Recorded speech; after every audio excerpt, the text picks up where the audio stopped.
오늘 희망과 약속으로 사는 우리 성도 되시기를 예수님의 이름으로 축복합니다.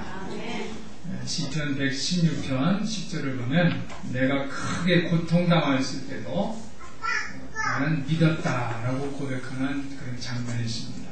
한번 따라해 보실까요? 나는 믿었다. 나는 믿었습니다. 여러분들 힘들고 어려움이 있을 때 나는 믿었습니다. 나는 믿었습니다. 신뢰를 주는 모습이잖아요. 또한 힘들고 어려운 그러한 일들이 있다 할지라도 나는 너를 믿는다. 나는 너를 믿는다 했을 때 상대방의 세임을 얻습니다. 우리가 힘들고 어려울 때 하나님 믿으시기를 예수님의 이름으로 축원합니다. 오늘 사도 바울은 정말로 힘들고 어려운 일어설 힘이 없는 숱한 괴로움, 그런 괴로움에 시달린 그런 사람입니다.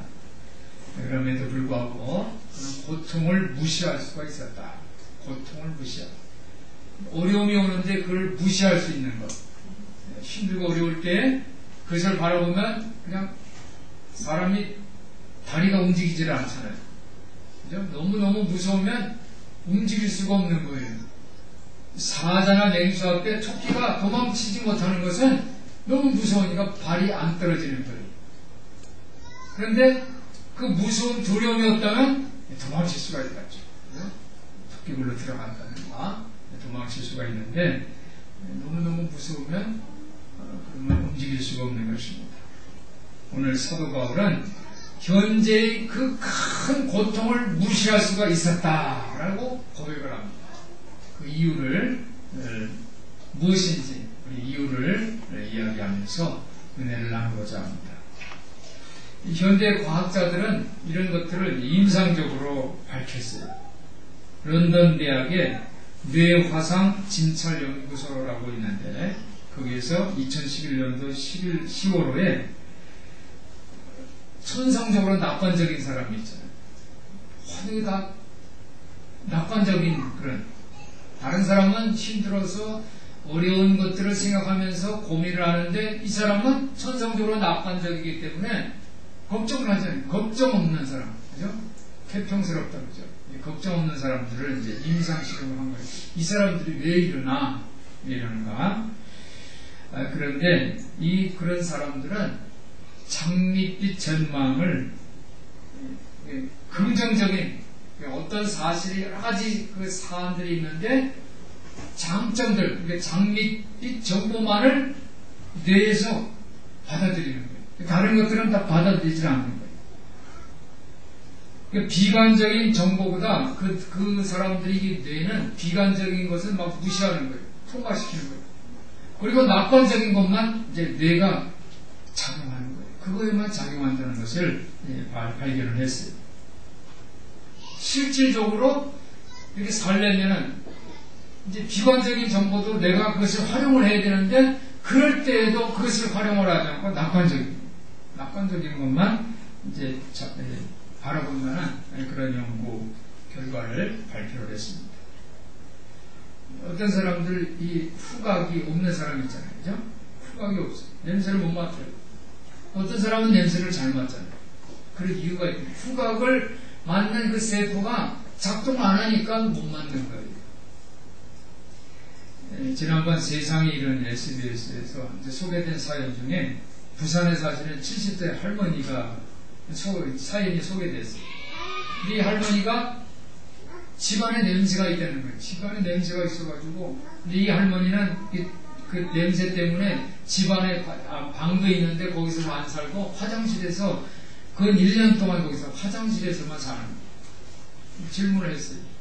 왜 그러냐? 옆집에서 이상한 냄새를 자기 집에다가 보낸다는 거예요. 보내고 왜 그렇습니까? 이 집을 이제 이상하게 싸게 팔고 이상하게 하기 위해서 음모가 있다는 거예요. 그래서 그 제작진이 냄새 측정기를 실제로 이제 측정해봐서 탐지를 했더니 할머니가 이 맡은 그 냄새가 집안에 하나도 없는 거예요. 보통 다른 정상적인 집하고 똑같아요.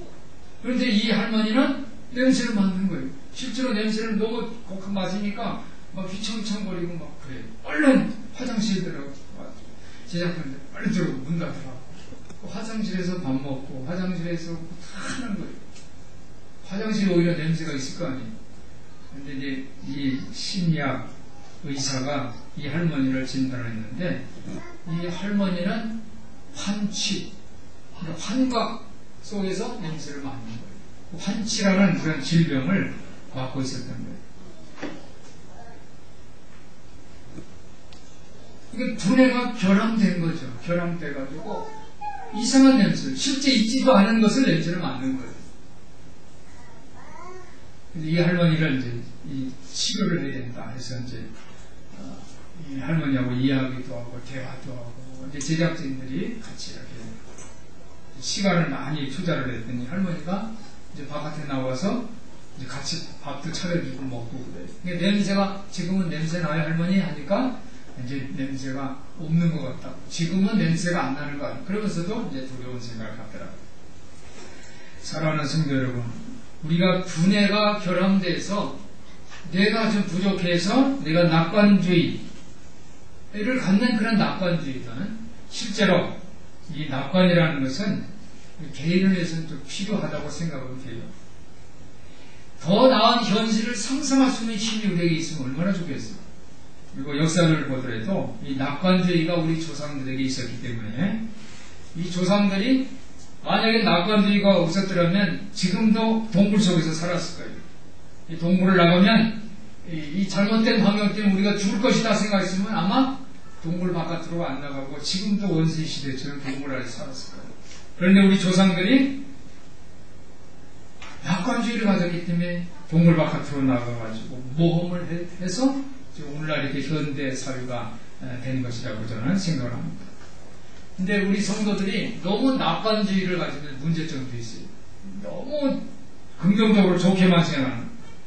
만약에 이렇게 낙관주의로 그냥 내버려두고 내가 일을 하지 않으면 문제점이 있다는 거예요. 낙관주의자들은 예방을 하지를 않아요. 예를 들면 건강검진도 안 받아요. 나는 건강할 거야. 나는 건강할 거야. 건강검진을 받지를 않아요.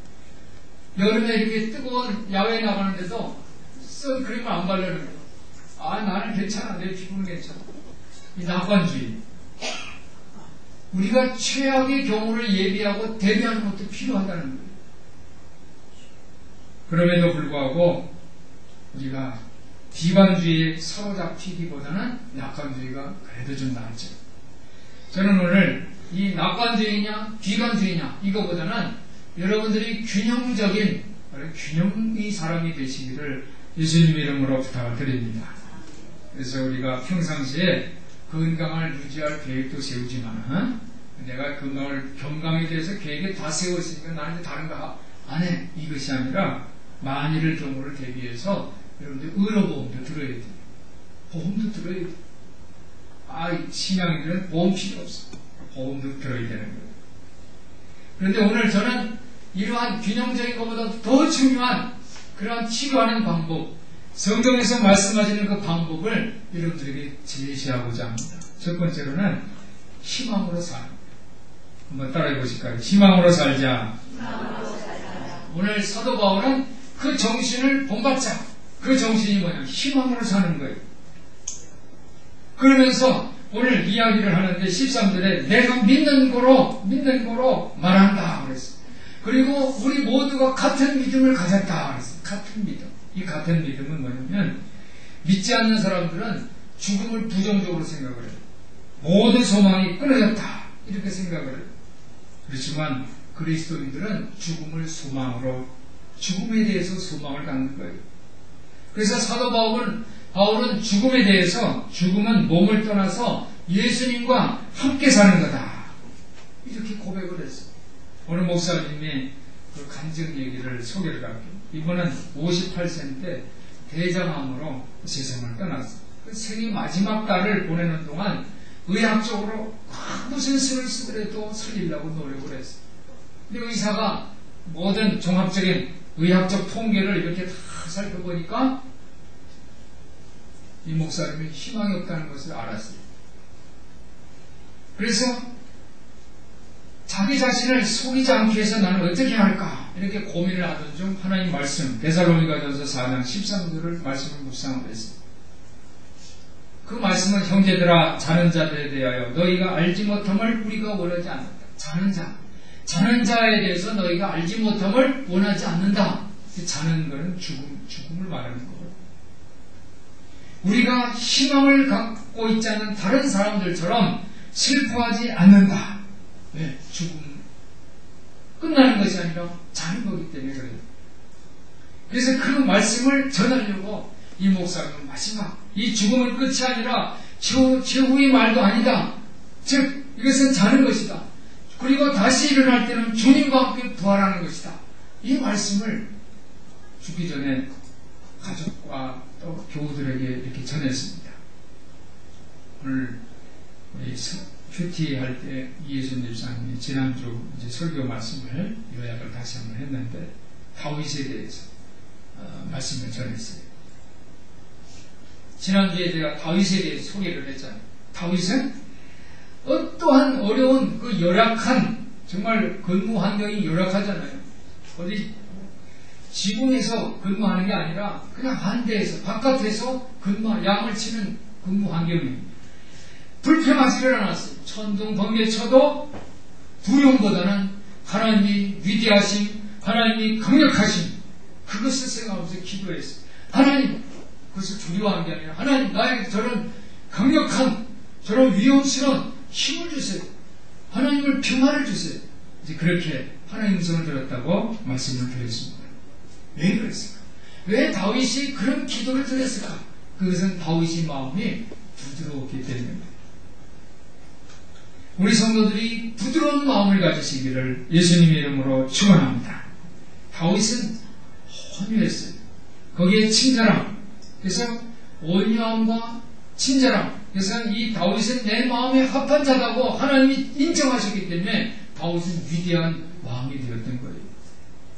다윗의 얘기를 조금 더 하면 다윗은 이 사울 임금을 피해서 광야에서 도망하면서 너무너무 힘들었어요. 먹을 것을 구할 수가 없어서 광야에서 배고픔 가운데 있을 때에 나발이라는 사람에게 식량을 구하러 갔는데 모욕을 당했어요. 다윗은 전쟁에서 사울은 천천히고 다윗은 만만이라고 그랬어요. 그렇게 훌륭한 스타입니다. 위대한 사람인데 이렇게 나발이라는 사람이 와서 밥을 달라고 이렇게 구했는데 거절을 당한 거예요. 거절을 당한 우리 없습니다가 아니라 너가 무슨 어디서 온 사람이냐 이렇게 무시하면서 모욕을 했던 거예요. 다윗은 두 아들이 있어서 나발을 죽일 수가 있었어요. 그렇지만은 나발의 아내 아비가일의 중재를 받고 다윗 손에 피를 묻히지를 않았어요. 죽이질 않았어요. 하나님께서 갚아주셨어요.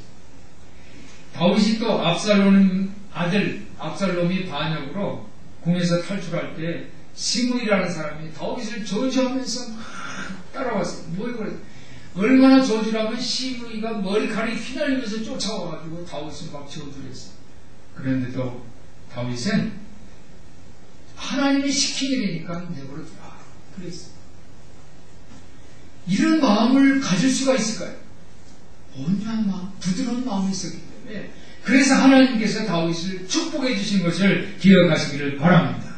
온유함, 친절함, 부드러움이 있었기 때문에 자기에게 아무리 저주를 하고 자기를 모욕을 해도 그것을 견뎌낼 수가 있었거든요. 똑같이 대하는 것이 아니라 그것을 친절한 마음으로 온유한 마음으로 극복한 거예요. 저는 사람들과 평화를 지켜내는 사람들을 존경해요.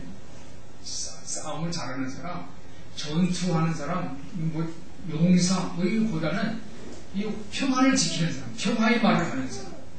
그래서 저는 인도의 그 마하트마 간디를 아주 훌륭한 사람으로 존경합니다. 영국은 인도에는 원수입니다. 인도의 모든 좋은 것을 다 뺏어갔어요. 그러니까 사탕도 뺏어가고 노동력도 빼앗아가고 다 빼앗아갔어요. 그러면 독립운동을 해서 영국을 무찌르든가 총을 들고 싸우든가 해야 되는데 간디는 평화의 사람이었어요. 평화를 통해서 인도가 독립된 것을 여러분들 기억하시기를 바랍니다. 평화의 사람 되시기를 예수님 이름으로 축원합니다. 여러분의 인생이 아무리 고통스럽고 슬프고 낭만스럽다 할지라도 여러분들은 마음에 온유한 마음, 친절한 마음, 부드러운 마음을 가지시고 여러분들 평화적으로 승리하시기를 예수님 이름으로 축원합니다. 오늘 14절을 보니까 주 예수를 다시 살리시니가 예수와 함께 우리도 다시 살린다고 했어요. 바울은 죽음을 잔다고 표현했어요. 잠시 자는 것이고 다시 깰 때는 주님과 함께 어떻게 일어난다는 거예요. 우리 젊은 청년, 처녀들이 서로 이제 사귈 때 결혼 전에 가장 큰 소원이 뭐예요? 만나가지고 저녁 퇴근 때 만나서 저녁 같이 먹고 또 커피 마시고 또 영화 구경 가고 늦게까지 얘기하고 그러다가 이제 너무너무 밤이 되면 어떻게 해요? 각자 집으로 가야 되잖아요. 그것도 모자라서 또 데려다주고 또 이쪽으로 가고 이러잖아요. 길에서 서로. 가장 큰 소원이 뭘까요? 우리 같이 결혼해서 같이 자고 같이 아침에 일어나는 게 가장 큰 소원이고 희망이니까요. 그런데 오늘 사도 바울은 우리 성도의 신앙의 죽음이 바로 주님과 함께 자는 것이고 다시 깰 때는 주님과 함께 일어나는 것이다. 이렇게 표현을 했어요. 할렐루야. 얼마나 희망의 메시지입니다. 죽음에 대해서 우리 성도들이 그렇게 희망적으로 주님과 함께 자고 주님과 함께 다시 일어나는 그런 약속의 말씀을 만나시기를 예수님의 이름으로 축원합니다. 두 번째로는 약속으로 사는 것. 성서학자인 윌터 브로지만은 이 약속에 대해서 이렇게 표현을 했어요. 이 성경 말씀은 하나님의 약속인 줄 믿습니다. 이 성경 말씀은 미래에 대한 좋은 생각이 아니에요. 이것은 좋은 생각, 긍정적인 생각들입니다. 미래에 대해서 이제 예수님 오시고 좋은 생각이다. 이것으로 그치는 것이 아니라 이 성경 말씀은 하나님의 약속에 대해서 구체적인 그러한 확실하고 구체적인 그 신뢰이고 기대이다. 이렇게 얘기를 했습니다. 우리가 신앙 고백을 하죠. 사도신경으로 신앙 고백. 하나님의 약속인 줄 믿습니다. 산자와 죽은 자를 하나님 심판으로 오신다고요. 또 우리의 죄 용서, 몸의 부활, 영생에 대한 믿음을 선언하는 것이 바로 사도신경입니다. 우리 성도들이 죄 용서하는 자, 평안을 이루는 여러분들 되시기를 예수님의 이름으로 축원합니다. 그래서 우리가 약속으로 사는 모습은 뭔가? 말씀을 드리겠습니다. 우리가 내가 약속으로 살려면 어떻게 살아야 되는가? 약속으로 사는 것은 오늘 15절을 보니까 모든 것을 너희를 위하여 하는 것은 은혜가 많은 사람들이 감사함으로 말미암아 더하여 넘쳐서 하나님께 영광을 돌리게 하려 하리라 그랬어요. 여기 보면 은혜가 넘친다 이렇게 기록했어요. 한번 따라해 보실까요? 은혜가 더하게 넘친다. 은혜가 더하게 넘쳐요. 그러니까 은혜가 넘치는 게 아니라 더하게, 자꾸 은혜가 더하는 거예요. 플러스 더 많아지는 거예요. 그래서 예수 그리스도의 몸 안에 은혜가 더하고 넘칠 때 교회는 건강하고 좋은 교회가 되고 소문난 교회가 되는 거예요. 많은 사람들이 감사하게 되는 거예요. 그런데 많은 사람들이 감사하면 또 은혜가 넘치는 것을 믿으시기를 바랍니다. 지난주 토요일에 제가 사무실에 있었는데 할머니 한 분이 교회에 들어오셨어요. 노인대학에 나오셨던 분인데 이분이 휴지를 줬고 제약활용품을 줬던 분이에요. 이 건물 아래에서 휴지를 줍는 모습을 우리 강 목사가 보고 나서는 박스 신문지 모이면 이 할머니한테 전해드렸어요. 그리고 이 할머니 동네 주변에 계셨기 때문에 늘 길을 가다 보면 이 할머니가 이 박스를 구름마에다 싣고서 지나가고 그래서 발견했어요. 그래서 늘 만나니까 저희가 할머니 못 볼 때는 이 차 트렁크에다가 신문지도 넣고 박스도 넣고 싣고 다녔어요. 그래서 할머니 보면 길에 이제 세웠다가 할머니한테 전해드리고 그랬어요. 노인대학에 올라오셔서 식사도 하세요. 그래서 식사도 하시고 그랬어요. 2년 전인데 이 할머니 아들이 병원에 입원 치료를 해야 되는데 교통편이 안 되고 차량을 빌리려면 한 3, 40만 원 걸리기 때문에 그래서 힘들다. 그것도 못한다. 그런 얘기를 들었어요.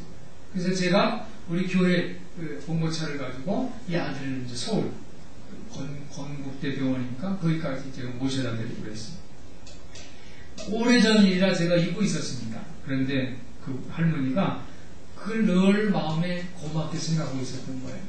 이 할머니가 감사원금 봉투를 가지고 올라오신 거예요.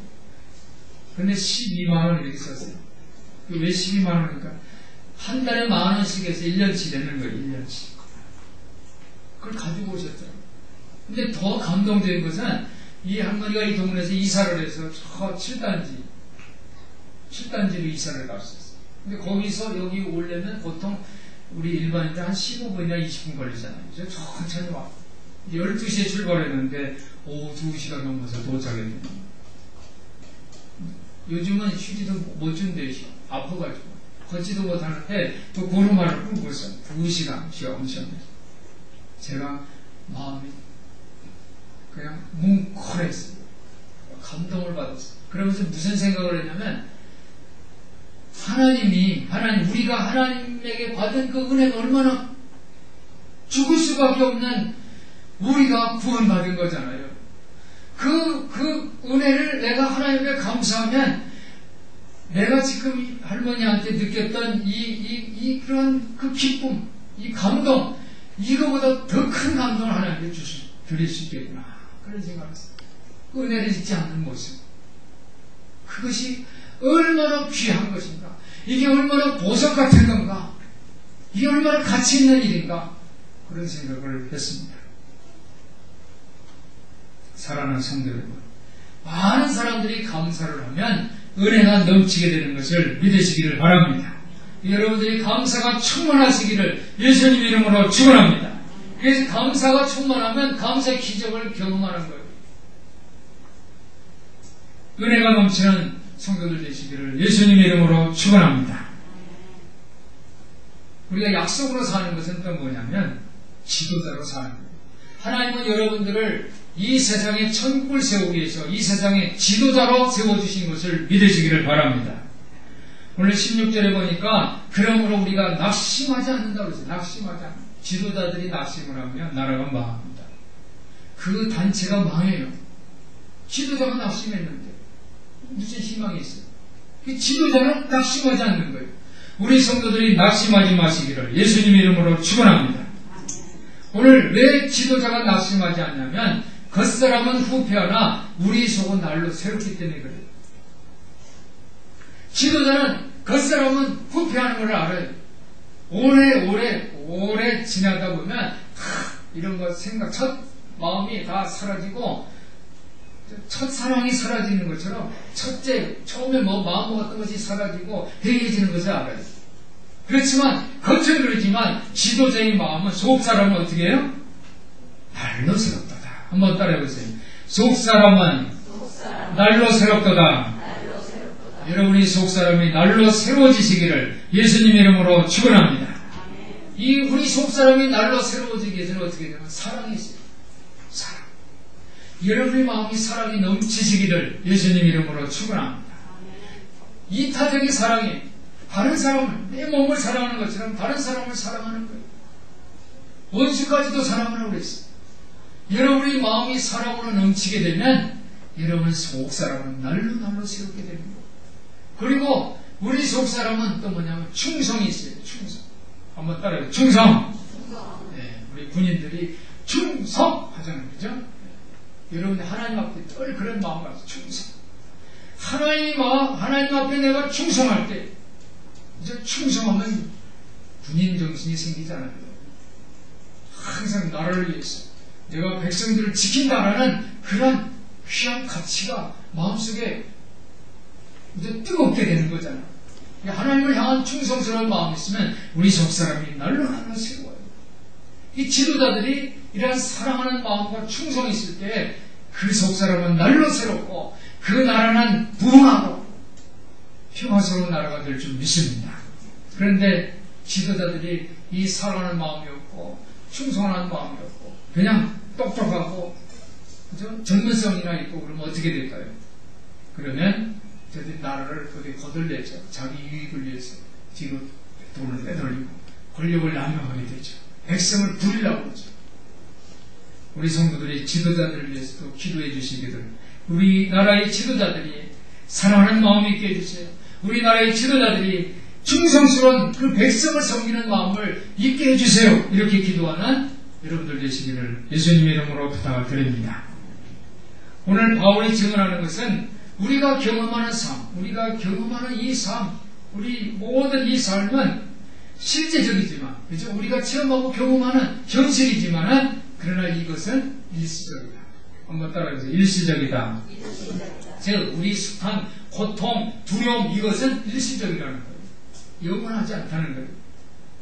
그렇기 때문에 우리가 경험하는 모든 것이 힘들고, 아무리 힘들다 할지라도 일시적이기 때문에, 지나가는 것이기 때문에. 즉, 17절에 보니까 우리가 환란이 잠시 받는다 그러잖아요.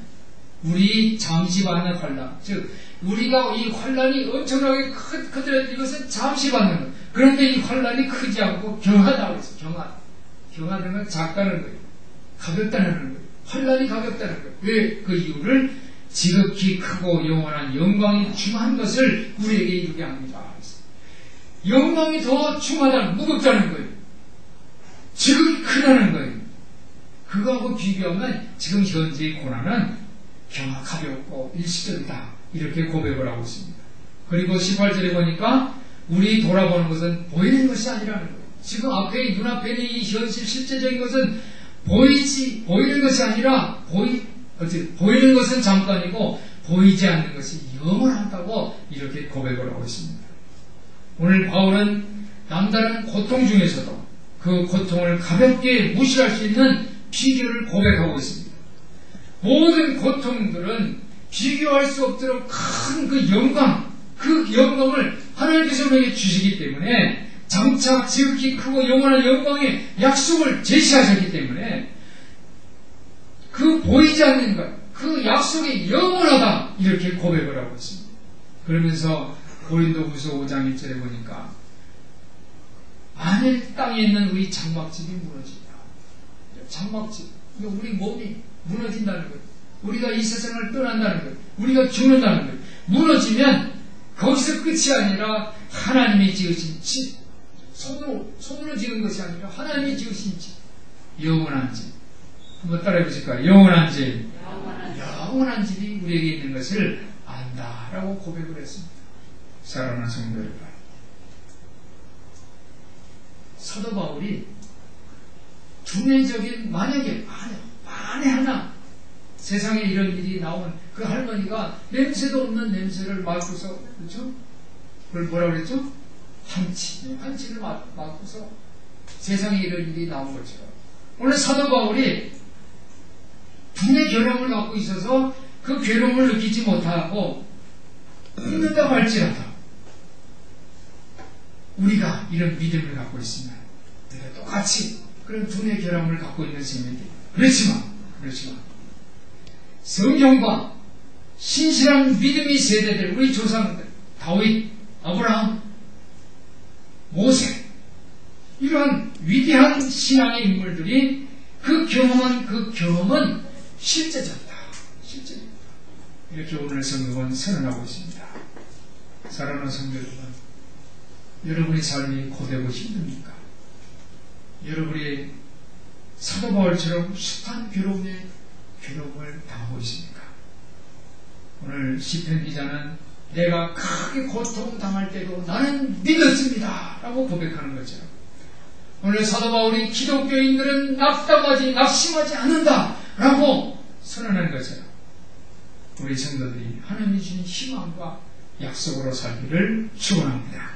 그래서 여러분들이 늘 감사와 은혜로 충만하시고 또 지도자로서 낙담하지 않음으로써 하나님께서 주시는 온유와 겸손, 친절, 이런 마음 성품을 가짐으로써 감사 은혜로 여러분의 삶을 하나님과 동행하는 그런 축복의 삶을 사시기를 예수님의 이름으로 축원합니다. 기도하겠습니다. 사랑이 많으신 하나님 아버지, 우리 성도들이 어떤 고통 가운데서도 하나님께서 주시는 희망과 약속을 만나게 하여 주시옵소서. 믿음의 승리자들이 다 되게 하여 주시옵소서. 우리 주 예수 그리스도 이름으로 간절히 기도하옵나이다. 아멘.